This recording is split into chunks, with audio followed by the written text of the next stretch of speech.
இலங்கையில் தமிழர் பகுதிகளில் திட்டமிட்டு போதைப் பொருட்கள் விநியோகம் செய்யப்படுவதாக வடக்கு மாகாண சபை உறுப்பினர் அனந்தி குற்றம் சாட்டியுள்ளார்.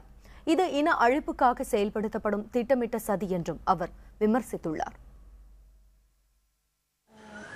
இங்கு இன்று திட்டமிட்டு பரப்பப்பட்டு வருகின்றது போதை வஸ்து. போருக்கு முற்பட்ட காலத்தில் போதை வஸ்து என்றால் என்னவென்றே தெரியாமல் இருந்த எங்கள் மக்கள் மத்தியில் திட்டமிட்ட வகையில் இந்தியாவில் கேரளா பகுதியில் இருந்துதான் எங்களுடைய பகுதிகளுக்கு போதை வஸ்து கஞ்சா கடத்தப்பட்டு கொண்டு இருக்கின்றதை நாங்கள் அவதானிக்கின்றோம். இந்தியாவிலிருந்து, குறிப்பாக கேரளாவிலிருந்து இலங்கையின் யாழ்ப்பாணத்திற்கு போதைப் பொருட்கள் கடத்தப்படுவதாக தமிழ் தேசிய கூட்டமைப்பின் செய்தி தொடர்பாளர் சுரேஷ் பிரேமச்சந்திரன் தெரிவித்துள்ளார்.